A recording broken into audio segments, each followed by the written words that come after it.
Alan, it's been a while. I didn't really realise it had been that long. I think things happened in the middle. Well, COVID was one thing that happened. Then I did some writing. I was doing that for a bit. I had a third child. Slot that in. That got in the way a bit. And then I suddenly thought, hang on a minute, I'm 60 next year, because I am, as the show says, thinking ahead in a way that I didn't when I was younger. It's a very funny show. I try to be funny from the beginning all the way to the end. And that's always been my approach to comedy. Think ahead, your show. What can people expect from it? The byline for the show is I spend more time in the pharmacy than the gym. That's really... And there will be questions for the audience, like how many of you suffer from erectile dysfunction? Which is always an important moment. Donald Trump will get a mention, but it's mainly about me and my life. I mean, all my shows have been. And I sort of realise as I get older, quite a lot of the audience getting older with me. So recently I did a show and then a phone alarm went off. It's exactly the same sound that I used to wake myself up in the morning. I said, what's that alarm for? Is that to remind you to take your medication? And this woman said, yes, it is actually. Oh no! And then she's rummaging in her handbag.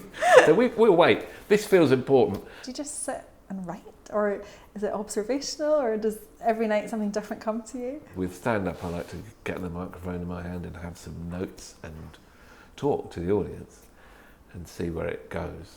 Because the funniest lines all throughout my career have come on stage at some moment where I've thought of something or something's connecting with something else. And you can't really replicate that. Was comedy always a route that you wanted to go down? I've always loved comedy from childhood. And I watch my kids now. We used to watch sitcoms when I was a kid, programs like Porridge that I loved, And now my kids watch Dairy Girls. And it's very nice to watch them with other people laughing, And so I grew up like that. And then I wanted to do comedy from really being a teenager doing drama at college, which I hadn't really planned to do. It was part of the course I was on.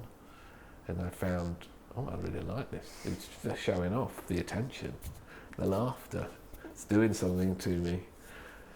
And I've had a bit of a think about that, and it makes up quite a large part of the new book that I've written, which is called White Male Stand-Up, which is about being a stand-up, becoming a stand-up, and then becoming a comedian and having this career that I've had. And of course, your other passion is acting. It's quite hard for me to sit here and not call you Jonathan, because at university, me and my flatmates would have slobby Sundays, and we used to binge watch Jonathan Creek. Good. It was our little comfort viewing.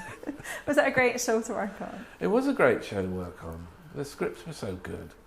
It was huge, It was the nature of television at that time. A lot of people watched it, and it's hard to imagine now the way my kids view TV. They say, what should we watch? It's not what's on. Yeah.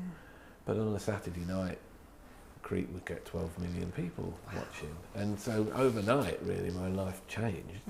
On the following Monday after the first episode, you could see people and then after a few years I just put a hat over my curly hair because people could recognise me from 200 yards away. And you're of course a stalwart of our screens in another way. In QI, you've been there since the very beginning. Yeah, I have. 23 years I've done in it. And still going strong. And still having no idea what the answer is. QI is of course where you met your lovely wife. That was a good night. We met in the green room. She worked for a literary agency at the time. And luckily for me, she didn't have her glasses on, so she couldn't quite make out what I looked like. Bill Bailey was your best man. Bill Bailey was our best man. I mean, I would love to have seen that speech. Okay, yeah. Cost me £5,000 hiring him. And pay him an extra £1,000 for playing the piano as the guests arrive. Drives a hard bargain. He didn't do any dancing. That's the disappointing thing. Oh, was this before his dancing days? Yeah, he kept that light under a bushel. Ainsley Harriott led the dancing, as I remember it.